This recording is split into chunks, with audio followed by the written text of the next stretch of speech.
Boa noite, meus irmãos, minhas irmãs, graça e paz. Bom dia, né? Boa tarde. Depende do horário que você vai estar nos assistindo e compartilhando da boa palavra de Deus juntamente conosco. Então, sejam mais uma vez bem-vindos e bem-vindas para a leitura comunitária que nós estamos fazendo do Evangelho de Marcos. Certo, Fernando? Você faz as honras do nosso ilustre convidado. Então eu passo a bola aqui para o Fernando, cumprimenta o povo. Nossa, gente, vocês viram como ele cumprimentou vocês aí? Tudo serião, tal, isso aqui é lá. Eu sou um cara sério, rapaz. Eu tenho os minutos da zoeira. Engraçadinho. Tem os minutos da zoeira, ok? Tem os minutos do recebimento. Que nós saudamos a todos os amados irmãos na santa e gloriosa paz. Saudamos também o nosso amado irmão que está conosco hoje aqui, louco. Fábio, e não trouxemos qualquer Fábio, trouxemos o de Jesus. Esse já vem batizado no nome. Eu tô mandando.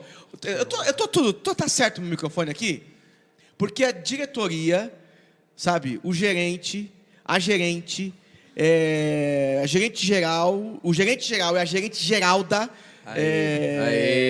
Melhorou a dicção. Agora, porque terça-feira passada, né? Porque aqui é escatológica a nossa conversa, exato, né? Exato. Estavam falando que eu tava com o microfone torto. Gente, tá torto aí, põe no chat. Microfone torto. Ele era um menino torto. É que tampa a sua boca. Qual é a música do bonequinho torto lá? Como que é o homenzinho torto? É isso aí que você estava cantando.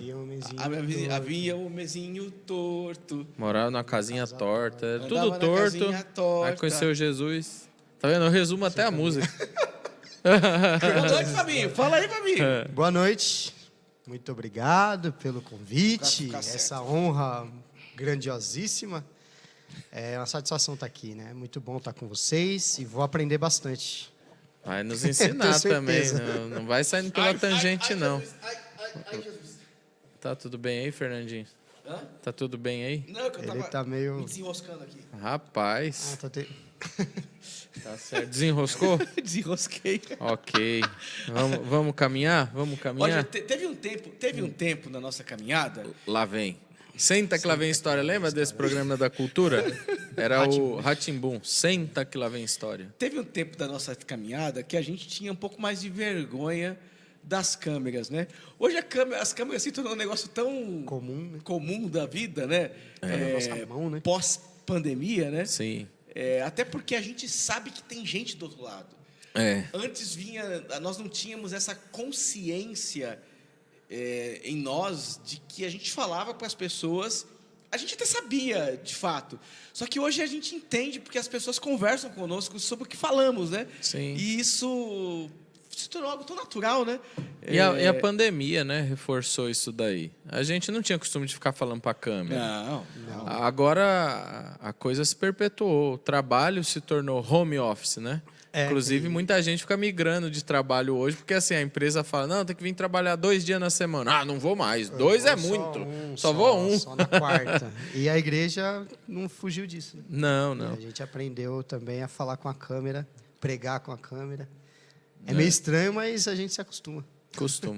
Acostuma. Hoje eu trato como mais um crente ali que tá vendo, mais uma pessoa que tá vendo e bala. Sim.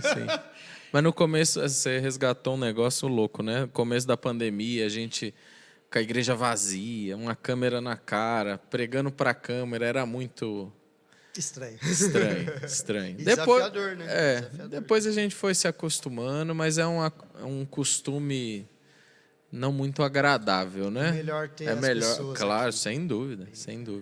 E se você quer participar conosco, Cara do Merchan, vai lá, Fê. vem aqui às quintas-feiras na nossa igreja e Isso. participe dos nossos estudos, que é uma sequência dos nossos encontros, dos nossos podcasts.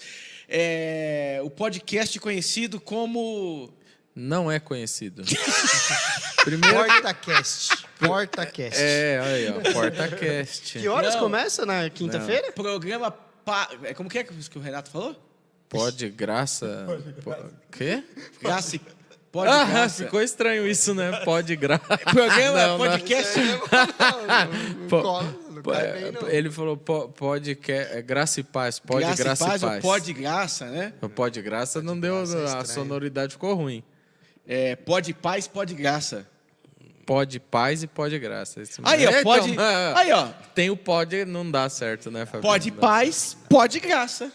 Não pode graça, não é legal. Abre votação no chat aí. Vocês me explicam depois. Porque também, né? Pode graça. Dá pó para as pessoas. Pó. De graça. Não, é que vocês têm a mente ruim na África, Eu tava falando que como pode. soa, né? Pode alegria. Pode alegria, pronto. Acabou com a infância dele. Tá louco, pode graça. Eu Aí, não tô ó, nem soa mal.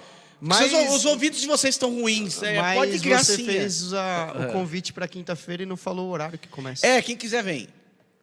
Não, é 15 para as 8 da noite. Às 19h45 minutos, Fábio. Isso. Acabamos com a alegria da criança. Vamos um pouco. Estourou o tempo da brincadeira, né? Já foi. Vamos pro que importa. Vamos orar, vamos agradecer a Deus. Agradecer a Deus que o Fabinho está aqui hoje, né? A gente sentiu falta da terceira pessoa. O Renato tem trabalhado, né? Eu ia falar furado, coitado, o cara tá trabalhando, né? Não é furado. Ele que diz que tá trabalhando, porque não sei, né? Mas a gente acredita, ele é nosso amigo, a gente acredita. Não sei, eu não acredito não posso pôr de graça. Então Deus deu graça e mandou pra gente hoje aí o Fabinho para colaborar com a gente. De Jesus. Fabinho de Jesus, isso aí. E nós somos gratos por isso e nós vamos orar. Vamos orar? Vamos orar. Vamos orar. Hoje eu oro. Semana passada, no tempo escatológico, quem orou foi o Fernando. Dessa vez, ora eu. Pai de amor, Pai de bondade, é no nome de Cristo Jesus, nosso Senhor, que oramos. Oramos agradecidos a Ti pela vida, pela paz, pela saúde. Oramos a Ti agradecidos por nossa igreja, pela nossa comunidade de fé. Oramos a Ti antes de tudo, Senhor, agradecidos por Jesus, nosso Senhor, nosso Salvador, nosso Mestre, nosso Mentor, nosso Guia. Muito obrigado, Senhor, por Jesus, que lança a luz aos nossos corações e ao nosso entendimento para a compreensão da Tua palavra. Pedimos, ó Deus, que nos oriente nesse momento, nessa gravação, que de alguma maneira possamos estar sendo bênção na vida dos nossos ouvintes, dos nossos irmãos, irmãs, amigos e amigas. E aquilo que a gente não fizer claro, o Teu Espírito sopre no coração dos nossos irmãos e venha edificá-los por meio da Tua boa palavra. Fica conosco nesse momento, por meio da Tua graça, por meio do Teu Santo Espírito. Abra o nosso entendimento, o nosso coração, e sopra sobre nós o Teu Espírito. Abençoa cada um dos nossos irmãos que nos acompanharão nessa leitura. Essa é a minha oração, esse é o meu pedido, e já te agradeço mais uma vez no nome de Jesus. Amém? Amém. Amém. Amém. Amém. As criancinhas cantavam isso, né? Amém. Olha o silêncio, foi muito sem graça, né? Mas eu não ligo. Que eu faço? Eu faço o resumo ou eu já passo a bola para o Fernando fazer o resumo? Foi a retrospectiva? Da semana passada? Da semana passada, escatológica. E quando a gente brinca assim, é bom deixar claro, né? A gente gravou há poucos instantes. Então, você quer fazer o resumo? Eu faço o resumo, eu falo de novo do Levi, do Mateus. Nós estamos aqui reunidos nessa noite, nesse dia. Terça passada, nós falamos sobre Levi, conhecido como Mateus, Mateus conhecido como Levi, que tem um convite muito especial de Jesus, onde Jesus o chama, né, para fazer parte dos 12 discípulos, né? É um dos 12 aqui, né? Foi legal o nosso bate-papo, porque nós destacamos, né, a maneira com que Jesus é visto pelos religiosos, né? A maneira com que os religiosos veem as pessoas, e religiosos fariseus judaicos aqui, que tratavam todos como pecadores, né? e eles sendo os únicos detentores, a casta superior do judaísmo, única verdade e da única santidade.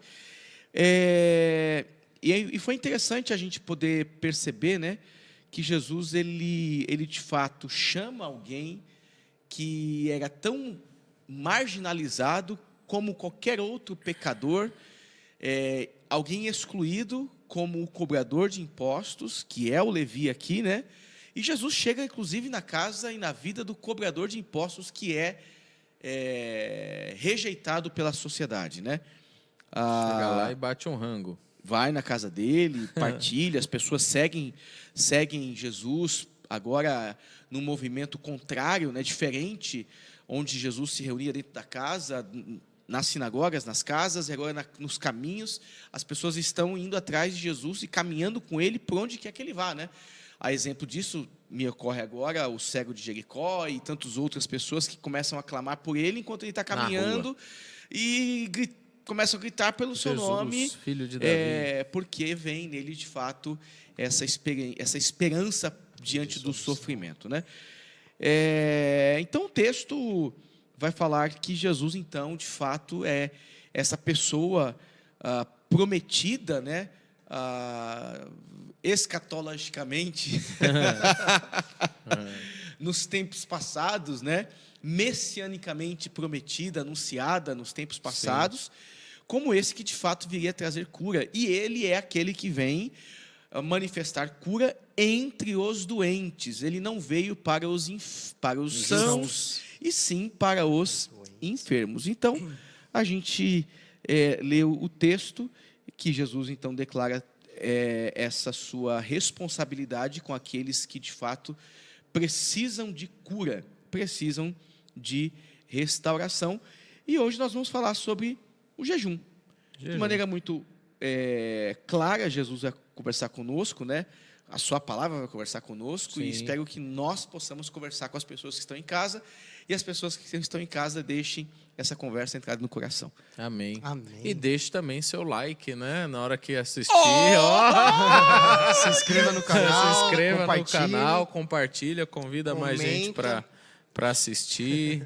É isso aí, Fernando. E o legal é que a gente entendeu que Levi era também uma pessoa que precisava do médico Jesus, né?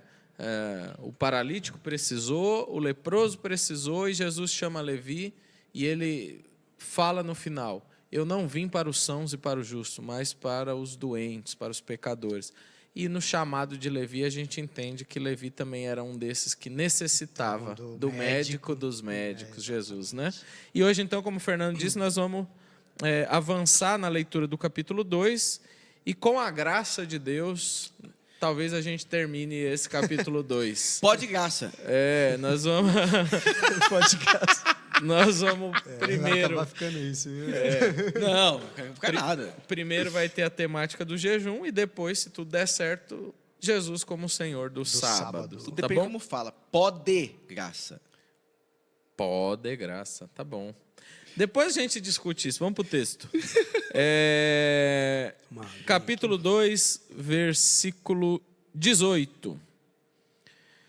Os discípulos de João e os fariseus estavam jejuando. Algumas pessoas vieram a Jesus e lhe perguntaram: por que os discípulos de João e os dos fariseus jejuam, mas os teus não? Jesus respondeu: como podem os convidados do noivo jejuar enquanto ele está com eles? Não podem, enquanto tem consigo. Mas virão dias quando o noivo lhes será tirado, e nesse tempo jejuarão. Ninguém põe remendo de pano novo em roupa velha, pois o remendo reforçará a roupa, tornando pior o rasgo. E ninguém põe vinho novo em vasilha de couro velha. Se o fizer, o vinho rebentará a vasilha, e tanto o vinho quanto a vasilha se estragarão. Ao contrário, põe-se vinho novo em vasilha de couro nova. Muito bom. E aí, irmão Fábio?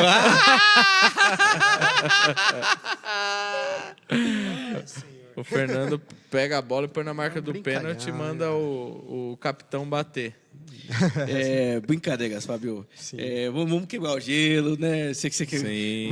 Deixa iniciar aqui, mas antes de iniciar, Bora. eu não falo se você não der o like. Ó. Vamos olhar aqui. Se o indivíduo que está aí é você, meu amigo, minha amiga, brincadeira, nos ajude, vai. Mas, falando do texto, então, os discípulos de João são aqueles com quem os discípulos de Jesus vão se cruzar nos caminhos, né? Sim. Vai ter alguns diálogos, né? Vão ter outros, né? Indagações. Vai ter uma hora que o próprio João manda eles lá. E O até próprio Jesus. João tem dúvida, Manda né? procurar lá e Pergunta se é ele mesmo.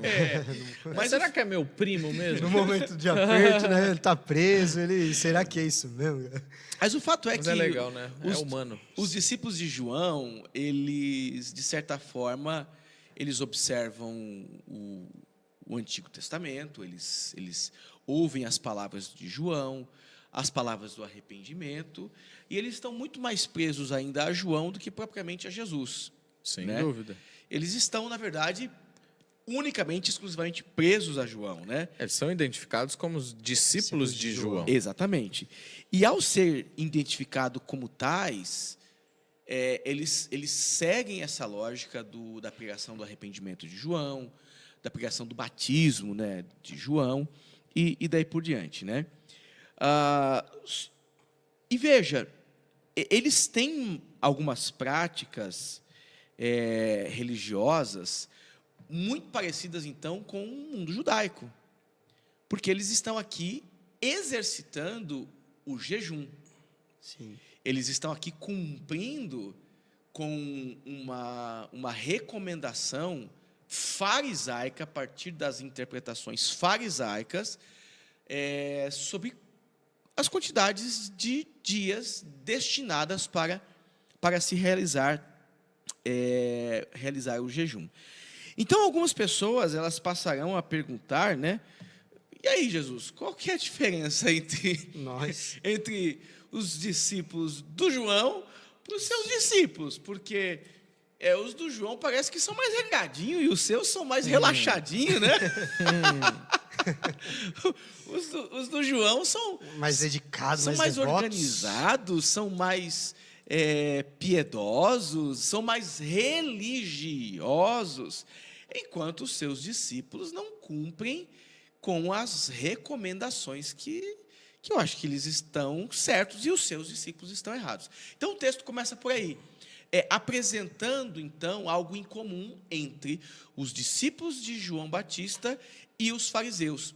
Ambos cumpriam a lei segundo a interpretação que eles tinham sobre como jejuar. Sim. Porque nós vamos entrar aqui nessa questão de como eles viviam essa prática do jejum.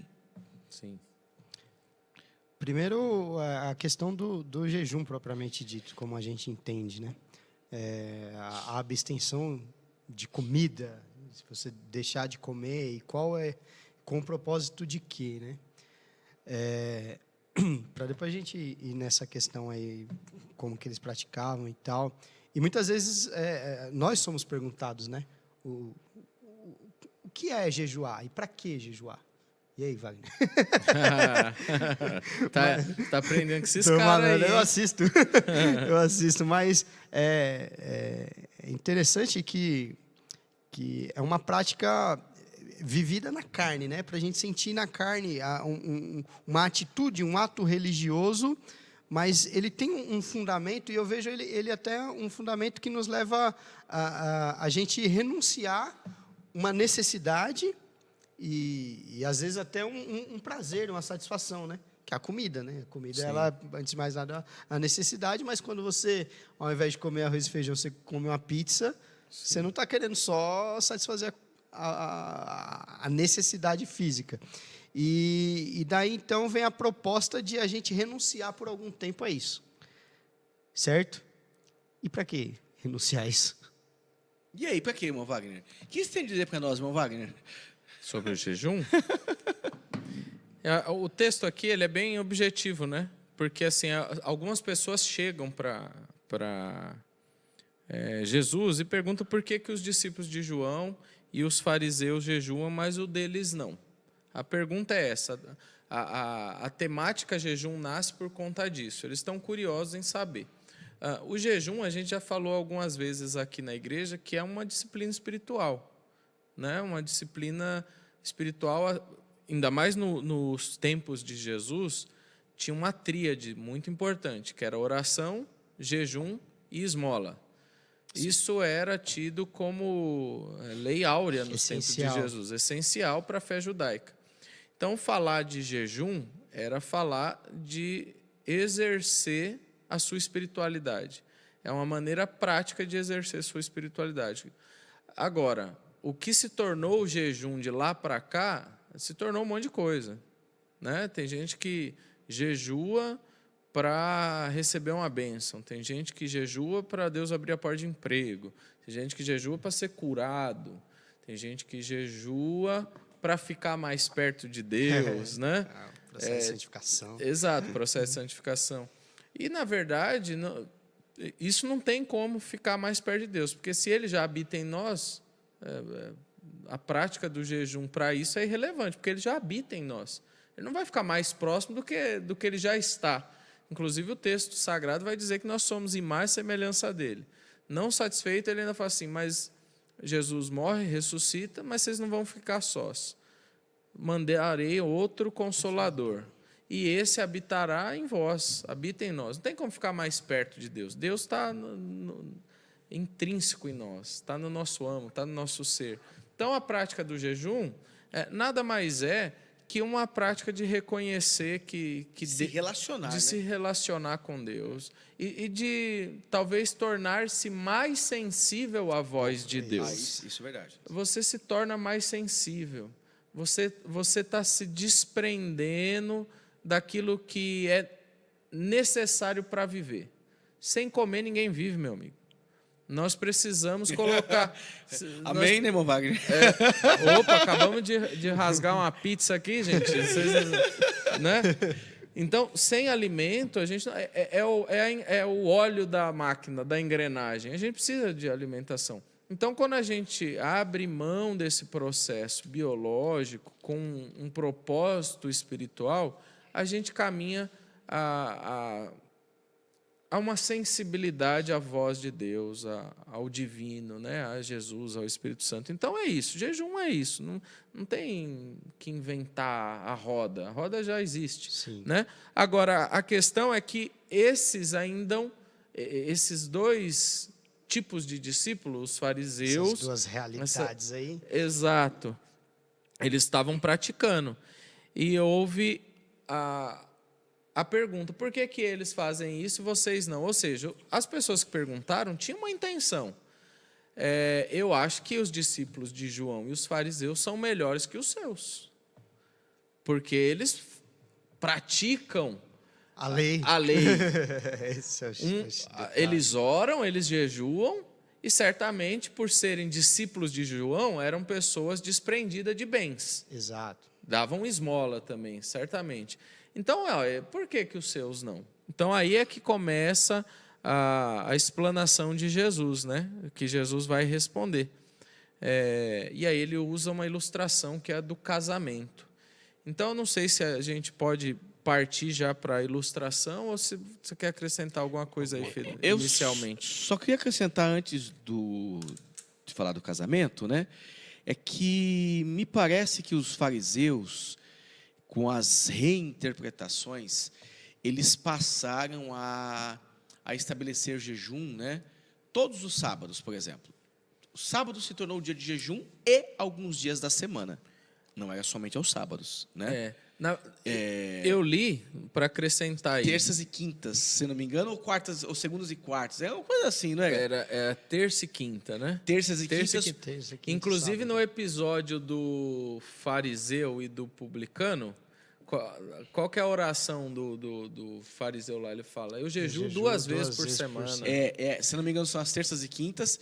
E isso será, inclusive, será a pauta de discussão, porque depois, com o advento do cristianismo, que não abandonará as pragas...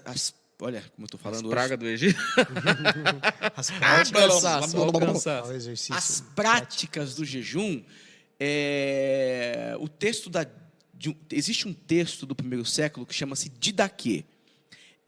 Quem é o autor desse texto? É um judeu piedoso, não se sabe quem foi, mas trata-se, né? Eu pensei que o Fernando ia dar essa revelação aí, cara. Não me deu. Eu estudei na teologia que não tinha autor, eu falei, agora descobriram. Não tem. Mas assim, trata-se de um texto que fala da liturgia praticada pelos cristãos no primeiro século e também elementos da teologia, crenças, normas, formas com que eles acreditavam, batismo, enfim, tratam muitas coisas. E na Didaquê, os cristãos praticavam o jejum, se eu não me engano, eu não sei se é segundas e quartas, não lembro se é segundas e quartas, ou se quartas e sextas, e no domingo, e no dia da crucificação de Jesus, a ressurreição, para não se parecer com os fariseus. Para não se parecer com os fariseus. E além. Então, assim, enquanto os fariseus jejuavam às terças e quintas, os cristãos, no final do primeiro século, tem esse texto que descreve que eles jejuariam 2 vezes por semana nos dias que os fariseus não jejuavam, para não dar essa conotação religiosa judaica, né? Mas é interessante pensar que eles praticavam o jejum, né? Pelo menos 2 vezes na semana, às terças e às quintas, né? Sim. E o sábado era o dia, né? O dia do jejum, crucial, o dia do culto, né? O dia da adoração religiosa, da consagração mesmo, da consagração que eles exercitavam. O fariseu é terrível, né? Todo sábado, né? Todo sábado. A lei exigia jejum 1 vez por ano. Mas o fariseu ele fala assim, não, eu tenho que ser bom, eu vou jejuar 2 vezes por ano. 2 vezes por semana. Por semana. Explica aí. Semana. Então, 2 ou mais, né? Sim, 2 ou mais. 2 ou mais. E o sábado que já era. O sábado já era. Então eles tinham as terça e quinta. Enfim, era um papo meio doido. Mas o fato é então que os fariseus estão aqui praticando o jejum. Sim. Os discípulos de João estão praticando o jejum. Da mesma forma. E os discípulos de Jesus não estão jejuando. Mas Jesus vai dizer como podem os convidados, estou lendo aqui já, tá? Sim, senhor. Para o casamento jejuar, enquanto o noivo está com eles. Jesus, aqui no primeiro momento, ele altera, inclusive, ele abre uma exceção na religiosidade judaica e comprova que os judeus eram hipócritas. Por quê? Se os judeus levavam a sério os casamentos, demais. Quanto durava um casamento judaico? 7 Uma dias. semana, né? Cadê o jejum? 7 dias, né? Mas não tinha. Então, existiam eventos que eles abriam mão. Que abriam mão do jejum. Sim. Jesus está fazendo uma crítica ele aqui. Ele faz uma comparação. Então, prática da realidade dele. Ele confronta a realidade Você tinha dele, pensado nisso, Wagner? Porque para ser sincero, eu não pensei. Eu li antes de vir para cá. No comentário da Vida Nova, o autor fala exatamente isso. Isso aí, do jeito que você descreveu. Eu não li esse texto, não. Ele fala. E ele fala que, inclusive, se um rabino estivesse dando uma aula de escola bíblica, ele parava para ir para o casamento. Para você ver que Jesus pegava o farisaísmo no calcanhar de Aquiles, né? No teto de vidro. Né? Então, se esse ato que é de renúncia e de sacrifício, e você vai passar por um período de alegria, de festa, não tem como conciliar as duas coisas. Então, Jesus agora mostra para aqueles caras que aquele momento era um momento de festa. Exato. Eles estavam passando por um momento de alegria, de celebração. Então, é uma mudança de de momento. E de paradigma. De paradigma. Porque o jejum também tinha essa conotação de arrependimento. Nós estamos jejuando por arrependimento dos nossos pecados. Nós estamos jejuando porque o João foi preso agora. E nós estamos sozinhos. Né? Fazendo uma correlação, se João fosse o noivo, eles tinham, e foi tirado a força deles, eles tinham motivo para estar jejuando. O que Jesus fala é o seguinte: eu ainda não fui retirado da festa. Eu estou aqui. Eu ainda não me retirei da festa, eu estou aqui. Porque a resposta dele é exatamente essa: no dia que me tirarem da festa, eles vão jejuar. Aí eles vão jejuar. Né? Isso é bem legal, né? Porque é um lance bem bacana de você pensar, né? Poxa, pega lá, os judeus praticam, mas quando rola uma festa, tá aí meio, já escapa. Já era. Não mantém o jejum, não. Vamos para a festa, vamos pro E Jesus é terrível, arrasta-pé. Ele é sempre enigmático nas palavras, né? Aqui mesmo ele vai usar 3 ilustrações, né? 3. Primeiro é o casamento. Primeiro casamento, depois pano novo, e depois vinho, odre, né? Então ele fala na linguagem do seu tempo. Sim. Isso para nós faz bem menos sentido. A gente não anda com odre pendurado na cintura. Na verdade, o vinho não é nem servido em odre, né? Exato. Hoje não, né? Hoje é em taça. Se for num bom restaurante aí, nem armazenado em odres. Nem armazenado, exatamente. Aqueles tonéis e garrafa, exatamente. Então, Jesus usa a linguagem do seu tempo. O casamento para o judaísmo é essencial, é algo sagrado. Não que não seja, até hoje ele é uma instituição sagrada, né? Mas havia essa celebração de uma semana, onde Jesus opera o seu primeiro milagre. Num casamento, né? Então, o casamento também é uma instituição muito importante do tempo. Deu vontade de casar de novo com a Priscila e fazer festa uma semana. Aí, diretora Geralda. Sim, meu pastor. Isso aí dá para cortar, não dá, gente? Dá para cortar. Diretora Geralda, olha lá, ó. Já cobra festa uma semana. A gente está aqui com a Laís, que é a futura esposa do Abner. Gente, vocês não sabem quem é. Aí, ó. Você querendo casar de novo e um casamento pra gente fazer, rapaz? Eles vão fazer o casamento e vão ter festa uma semana. 7 dias de festa. Aí a gente não vai jejuar durante uma semana. Vamos sincronizar as férias, porque todo mundo trabalha, outro tempo hoje. Por favor, detalhe, né? Antigamente parava, era festa. O cara tinha o campo dele, o sítio dele, ele abandonava. Parava. Abandonava não, né? Eu sei que a Priscila está me assistindo nesse exato momento, então se prepare que eu vou me casar com você de novo e a gente vai fazer festa uma semana inteirinha. Eu quero saber se a Priscila topa isso daí. Fala assim pra mim. Né? Quantos anos? 19 anos de casado. Duvido que ela vai dizer não agora, não é possível. Teve bastante tempo para pensar, né? Já teve bastante tempo já. Mas aí Jesus usa essas parábolas, né? Essas figuras de linguagem muito comum do seu tempo. Vamos voltar para o texto, né? Mas aí, meus amigos, o casamento... não é stand-up. Exato. Aí, ó, a primeira figura, eu acho que a gente falou um pouco, que é a instituição do casamento. Aí ele vem com a segunda e a terceira, né? Para responder ainda a questão do jejum. E aí ele vai falar: ninguém põe remendo de pano novo em roupa velha, pois o remendo reforçará a roupa, tornando pior o rasgo. E vai acrescentar, em paralelo, a questão do vinho e do odre, né? E ninguém põe vinho novo em vasilha. A minha tradução já coloca vasilha de couro. Sim. Velha. Se o fizer, o vinho rebentará a vasilha, e tanto o vinho quanto a vasilha se estragarão.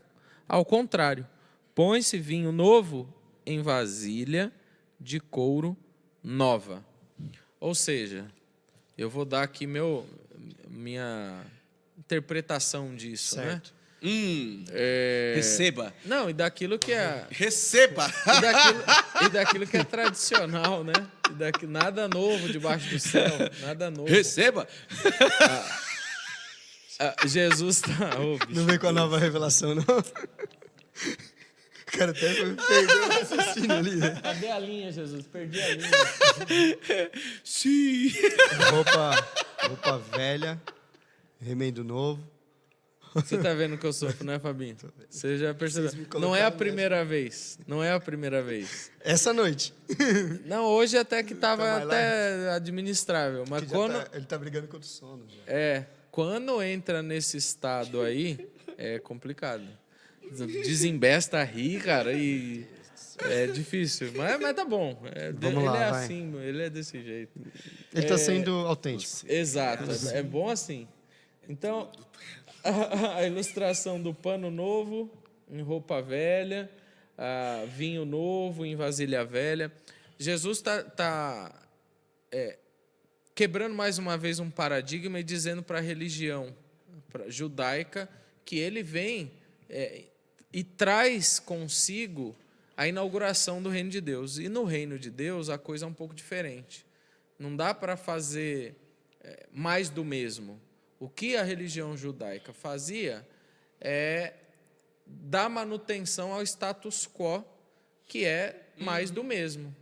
A gente continua tampando o sol com a peneira. Sim. Ou seja, eu jejuo 2 vezes na semana, mas eu não consigo enxergar a trave que está no meu olho, mas o cisco no olho do meu irmão eu enxergo. Jesus vem com uma nova dinâmica, um novo ensinamento. E é isso que vem sendo ilustrado nos 2 primeiros capítulos. A gente vai ver diversas vezes a multidão, os discípulos admirados com aquilo que Jesus faz. A gente comentou no episódio anterior que quando ele termina a cura do paralítico, as pessoas falam, nós nunca vimos nada igual, estão glorificando a Deus. Então, Jesus vem não só com um novo ensinamento, uma nova mensagem, ou uma ressignificação, uma explicação mais lúcida, mais clara do Antigo Testamento. Mas ele age de maneira diferente. O Evangelho de Marcos tem uma linha norteadora que é apontar muito mais do que aquilo que Jesus ensinou, aquilo que Jesus fez. As relações interpessoais, relações humanas. Ele toca na mão da sogra de Pedro, ele toca no leproso, ele cura, ele faz. O Evangelho de Marcos tem menos preocupação com os ensinamentos, no entanto, tem pouquíssimas parábolas. Se você correr o olho aí no Evangelho de Marcos, você vai ver bem rápido, que não tem muito ensinamento parabólico. É ação. Está mostrando os passos de Jesus na Galiléia, em Cafarnaum, e caminhando mais para frente para Jerusalém. Então, quando ele dá essa resposta, que está o pano de fundo sendo o jejum, ele acrescenta dizendo, não dá para a gente ficar reforçando essas práticas vazias. Essa religião de aparência, né? De mostrar um estereótipo de justiça, de dignidade, de valores morais, mas não vivê-los de fato, né? Não enxergar o ser humano, não enxergar as necessidades humanas e a tradição e a prática ela está acima de tudo, né? O rito ele é mais importante do que a necessidade do semelhante. Então, nesse caso aqui o rito é o jejum. Ele é mais importante do que a verdade espiritual daquela prática. Sim. E aí Jesus fala, esse momento, esses meus discípulos não jejuam porque nós estamos numa festa. Nós estamos celebrando algo aqui. E algo que vocês não conseguem enxergar, vocês não conseguem. Mas quando vocês estão celebrando, vocês deixam de jejuar. E vocês estão fazendo de conta que isso não acontece. É a estereotipação da... Sim, Jesus está falando, nós estamos num momento novo. Nós estamos vivendo um tempo novo. Então, não dá para eu colocar esse vinho que nós estamos desfrutando nos odres nesses antigos. Odres antigos aí. Não dá, vai estourar. Não cabe. A religião estabelecida não suporta o que eu estou trazendo. A verdade. O reino de Deus. Então, troca. Por isso que o desfecho, por isso que o final, ele vai falar, pelo contrário, põe-se vinho novo em vasilha de couro nova. Eu tive curiosidade hoje, quando eu estava lendo o texto, de ver a palavra nova mais uma vez aqui no texto. Porque tem duas palavras no grego para nova. Uma é neos, né? Que é o novo, como que eu posso dizer, reciclado, vai. Uhum. É um novo algo feito renovável. Aqui na mesma matéria, ela regenera. E tem o koinos, que é o novo de algo que uma nunca nova existiu, criação. uma nova criação. E nesse desfecho eu falei, eu vou ver. Toda vez que ele usou a palavra nova aqui, era neos. Na última, é koinos. Olha que interessante, cara. Ao contrário, põe-se vinho novo, os ensinamentos que eram para vocês interpretar corretamente. Aí Enel, ele está usando Eneos. Eu tô ressignificando, eu tô lendo para vocês. Dando uma interpretação nova para vocês. Para vocês. Mas é o correto. É o correto. A lente, eu tô colocando a lente Jesus aqui, né? Só que isso que é novo, isso que vem quebrando com as estruturas da religião judaica, não se coloca na estrutura que está posta. Se coloca num couro novo, em algo que nunca existiu. O que é isso que nunca existiu que Jesus está estabelecendo, gente? O reino de Deus. O reino de Deus que acolhe a todos. Eu fui correndo o olho no interlinear, né, que é o texto grego, e todas as palavras anteriores a essa para nova é neon. Na última é o koinos. Eu não sei se você pesquisou, Wagner, na relação com a roupa velha, né? Se é koinos também. Eu não fiz essa pesquisa tão minuciosa que o senhor fez. Na roupa eu não vi. Porque se a lógica parte... se você aplica a lógica aos odres, né? Certamente existe uma relação com as roupas velhas aqui. Sim. Até porque quando a roupa ela era estragada, né? E eles buscavam fazer remendo, eu me recordo, e se eu estiver errado me corrija, isso na prática judaica, eles remendavam roupa não com tecido novo, sempre com tecido antigo, para não dar diferença estética naquela peça que estava sendo remendada, né? Mas ambos os exemplos, como vocês mesmos disseram, eles possuem a mesma relação e o mesmo entendimento pedagógico, inclusive, né? Que é essa pedagogia de que a experiência que Jesus vem trazendo para os seus ouvintes é uma experiência que não pode ser assentada, né, em uma tradição cujos valores foram, de certa forma, desviados daquilo que originalmente deveria ter sido vivido. Então, o que era original, o que era lá atrás, foi desviado pelas interpretações dos religiosos. Então, o Evangelho, que é essa nova experiência, não pode se assentar nessas interpretações antigas. Vai romper. Porque ela está corrompida, ela está comprometida. Ela está comprometida. É um recipiente comprometido que vai receber um elemento novo ali e ele não vai suportar. Exatamente. Então, Jesus é essa experiência nova que faz com que os religiosos que cobram um jejum dos seus discípulos para o cumprimento litúrgico, ele vai dizer, não, isso não tem sentido enquanto está tendo festa de casamento. Nós estamos numa relação... É a mesma lógica no grego. É a mesma lógica, né? Legal. É uma repetição. Então, é koinos, né? Isso. É para enfatizar, né? Ele repete com uma ilustração diferente. Exatamente.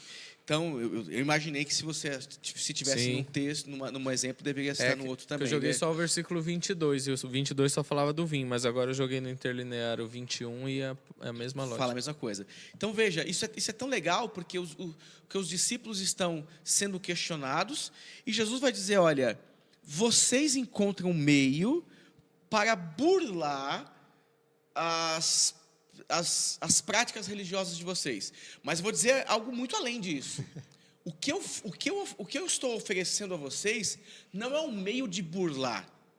É um meio de experimentar algo que eu faço novo. É novidade que eu tenho para vocês. Maravilhosa.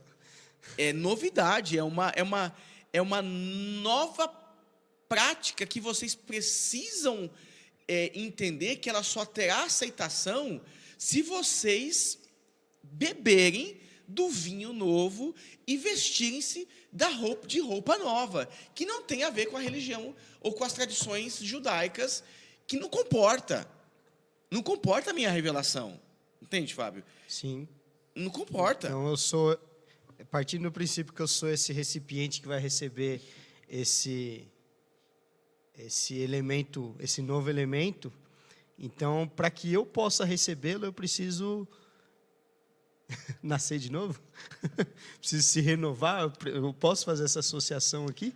Pode, até pela palavra que o Wagner traz aí, que é bem interessante, o Evangelho é essa experiência nova, essa experiência de novidade, que nos desloca, que nos faz viver coisas muito maiores e mais intensas, ao tal ponto que a gente passa a enxergar valor em coisas que o mundo religioso diz, não, é isso aqui que você tem que valorizar. Aí Jesus vem dizer, não é isso.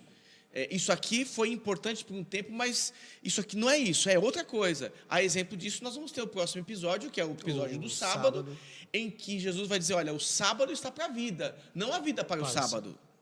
É isso aí. A interpretação equivocada, né? E a experiência equivocada dessa espiritualidade, né? Essa interpretação no decorrer da história, por conta de várias coisas, principalmente da nossa, eu vou colocar assim, né? Da dureza humana, né? Faz com que enrijece essa relação do ser humano consigo mesmo, né, com outro ser humano, e do ser humano com o sagrado, e engessa essa experiência, esse experimentar, fazendo com que as coisas sejam repetidas e sejam reproduzidas, só pelo simples motivo de repeti-las e de reproduzi-las. Eu preciso fazer isso, por quê? Porque eu preciso fazer. Eu preciso jejuar, por quê? Porque eu preciso jejuar. Eu preciso, não por uma aplicação prática, de fato, mas pelo cumprimento de uma regra que foi criada há muito tempo atrás, e eu sigo aqui porque eu tenho que seguir. Sim. E pensando nisso, acho que a gente poderia até dar um salto, Wagner, fazer a leitura do próximo texto, porque também é um outro rompimento, né? Sim, sem dúvida. É um outro rompimento. E um rompimento que, na verdade, nesse bloco, nessa perícope, né, do texto, a gente tem aqui um episódio que vai, além de romper com tradições, vai trazer um rompimento no Antigo Testamento que é reinterpretado pelos fariseus de maneira equivocada. Sim. Que é a questão de Davi no templo. Sim. Porque Davi vai servir alimento para os sacerdotes no templo, no dia de sábado. Ele vai pegar da mesa. Ele vai comer com os soldados, o alimento do sacerdote. Soldados, né? Ele vai comer. O alimento que é exclusivo do sacerdote. Né? É isso aí. É o contrário. Vamos ler então, fica ler. até mais claro. Versículo 23.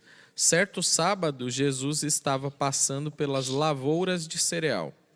Enquanto caminhavam, seus discípulos começaram a colher espigas.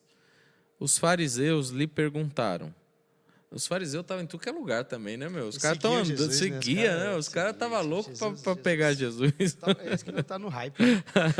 Os fariseus lhe perguntaram: olha, por que eles estão fazendo o que não é permitido no sábado? Ele respondeu: vocês nunca leram o que fez Davi quando ele e seus companheiros estavam necessitados e com fome?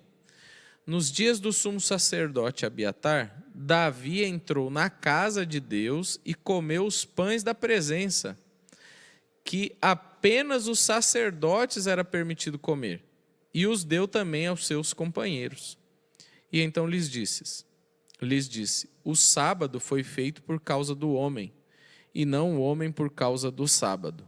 Assim, pois, o Filho do Homem é Senhor até mesmo do sábado. Olha os rompimentos. Os fariseus devem ter se arrepiado na hora que ouviu isso, né? Porque o sábado tinha sido elevado à categoria divina, né? E de repente alguém chega e fala que... Pode comer espiga no sábado. É pesado, né? É algo... Pode falar, velho. Pode falar. É porque ele quebra algo que é... Ele vem até antes do jejum, né? O lance do sábado. E ao ele vou por assim dizer, né? Ele rebaixar essa importância, ele dá uma ferida, né? Uma ofensa Sim. Grave, né? É uma ofensa grave. Tanto é que a gente vê que essa interpretação do sábado ela perdura até hoje, né? Mesmo no meio protestante, tem as diferenças de... As linhas teológicas aí, as igrejas protestantes. Que diferem. Então, não é algo simples, né? Ele não está aqui tocando em algo... É algo mais elevado em termos de importância para a religião de então do que o jejum e tal. Sim. E assim, só complementando, até porque a gente poderia aqui, enfim, divagar sobre muitas questões do texto, né? O texto, ele primeiramente acontece dentro de um episódio em que os discípulos vão ser questionados, né? Porque eles estão, de certa forma, trabalhando no dia de sábado. Eles estão com fome. O que eles estão fazendo? Eles estão pegando a espiga de milho aqui e estão debulhando. Talvez a leitura desse texto lá no Evangelho de Lucas, ela seja um pouco mais aberta, porque Marcos ele tem a tendência de ser mais objetivo reduzido em algumas coisas, reduzido, né?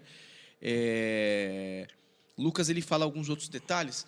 Então Jesus está vindo com seus discípulos e esse advento, como acontece no sábado, né, vai gerar espanto para os fariseus, justamente porque eles passam então a debulhar aqui as espigas de milho, estão com fome e vão trabalhar. Para poder. Eles estão colhendo? A gente aprendeu que para o sábado, né, para o judeu, no sábado, qualquer coisa era trabalho. Sim. Inclusive até hoje. Até hoje. E na sequência, então, os fariseus vão questionar, dizendo: olha, não é lícito trabalhar no sábado. Não é lícito o que eles estão fazendo. Opa, mas estamos com fome. E aí eles trazem a tradição de Davi, Jesus traz a tradição de Davi para a conversa, porque é um tema muito importante para o judeu. Falar de Davi, um dos patriarcas, um dos principais nomes do povo de Israel, e dizer: olha, vocês estão me questionando? Questionam Davi. Mas e Davi? Isso também deixa eles malucos, porque assim, primeiro Jesus começa a falar que é filho do homem. Agora ele começa a falar que ele é maior que o rei Davi. Exatamente. Aí pronto, agora você está... Ele pega uma figura extremamente importante para a história. O rei Davi, ele é um dos maiores reis, né, assim, em termos de relevância, ou se não o mais relevante. Tem a promessa que o Messias é um descendente de Davi. Ele fala, então, ele pode ou não pode? O que você... Ele Jesus volta dá uma naquilo, né? trucada. Ele sempre volta nessa questão do calcanhar de Aquiles, do teto de vidro. Agora há numa pouco era o perspectiva casamento. diferente. Vocês param o jejum por causa da festa. E agora meus discípulos não podem comer, mas o Davi, junto com os soldados dele... fizeram pior.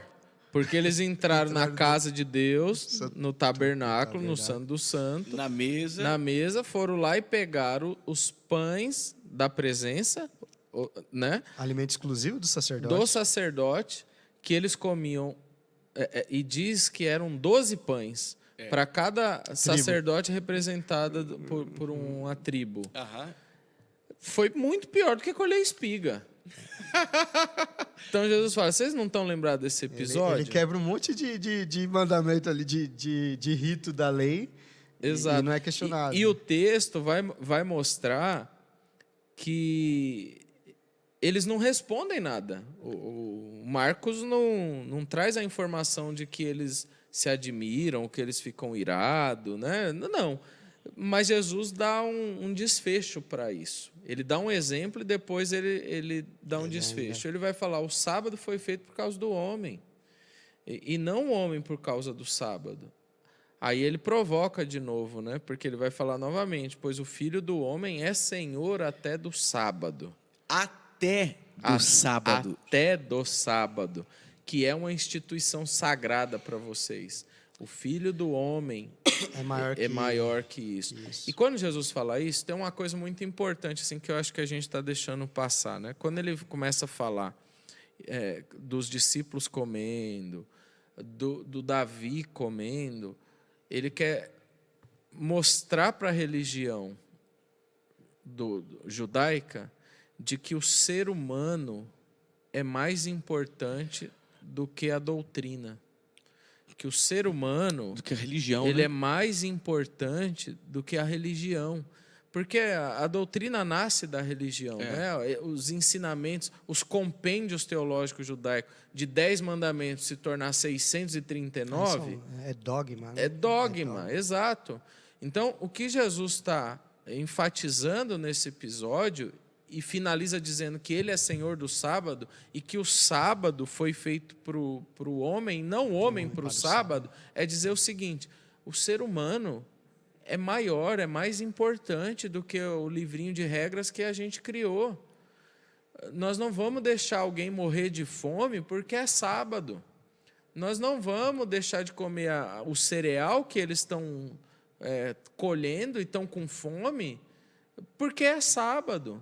Não, a vida é maior, é mais importante do que essa religiosidade. Aquilo que era para ser a garantia de descanso, depois de uma semana de labuta, o descanso garantido para a pessoa poder cultuar, poder adorar, poder descansar, poder estar com a família, se torna um fardo, mais um peso a ser carregado para cumprir com todo o rito litúrgico, né? Essa religião pesada, esse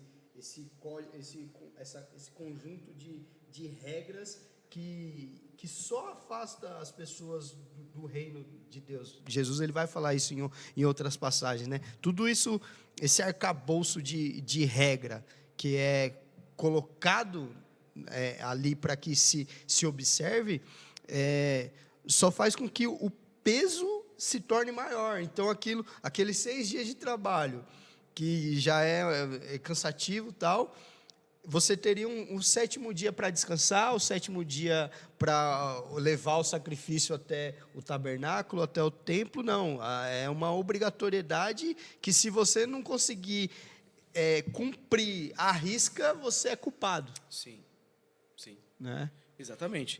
E quando Jesus finaliza, então, dizendo, olha, assim o Filho do Homem é Senhor do sábado, ele vai, de fato, subir na mesa e dizer, olha, truco!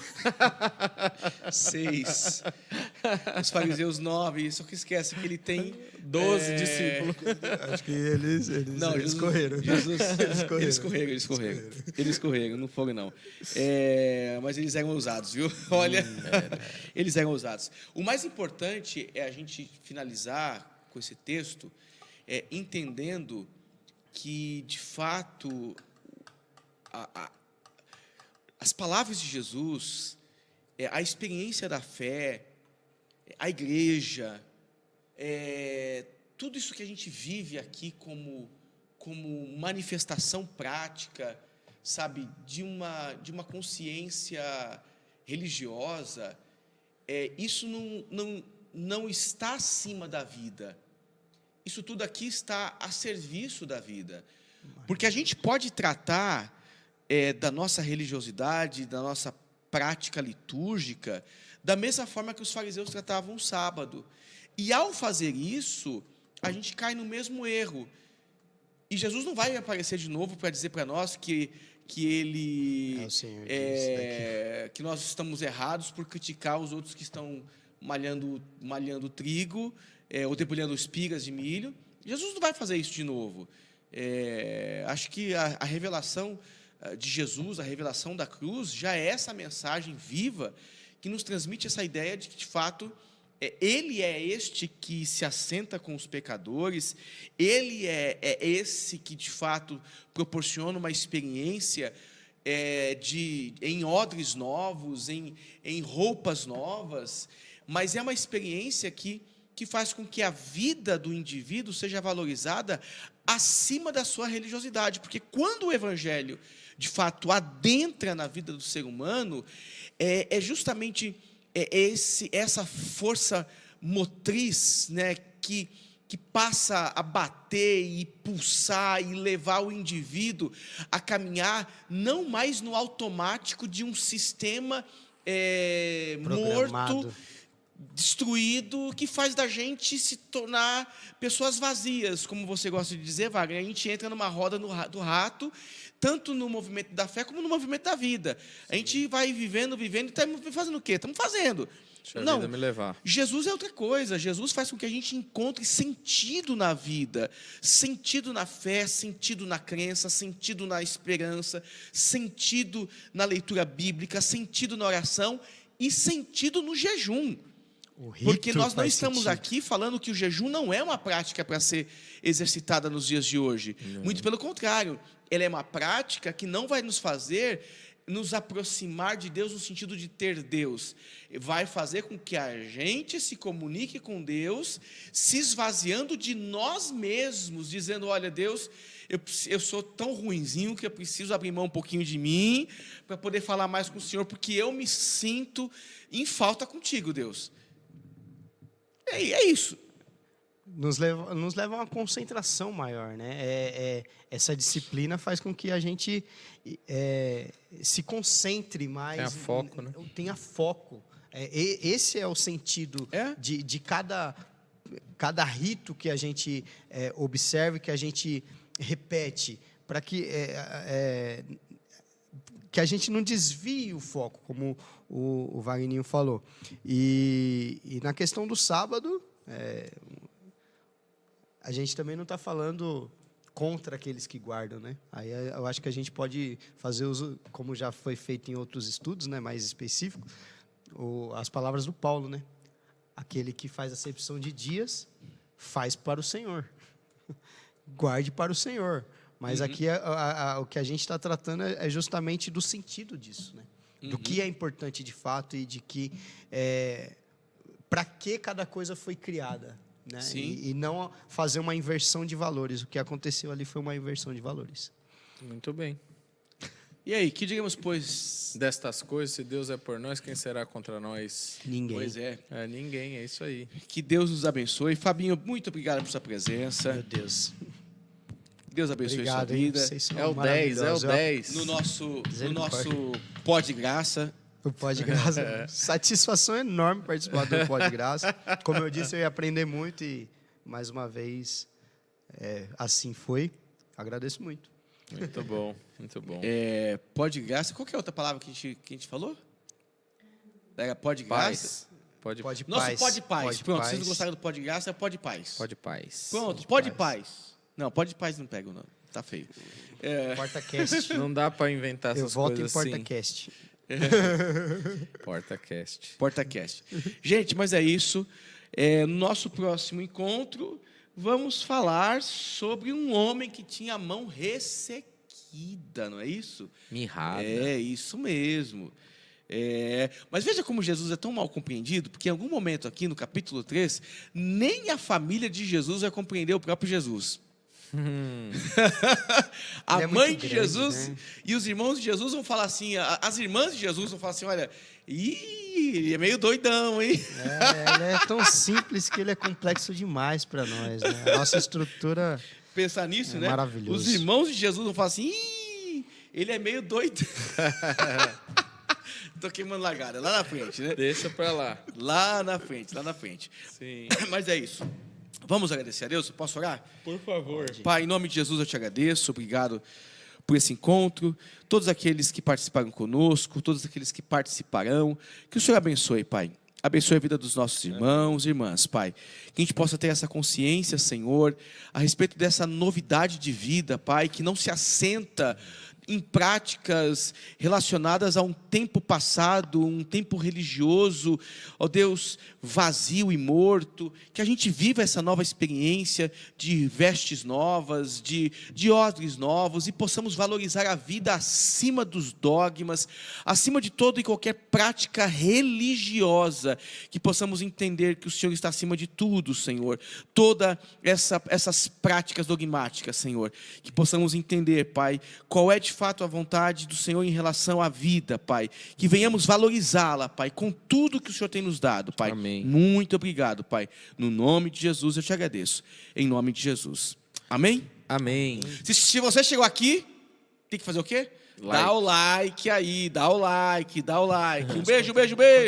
Deus abençoe. Tchau, tchau.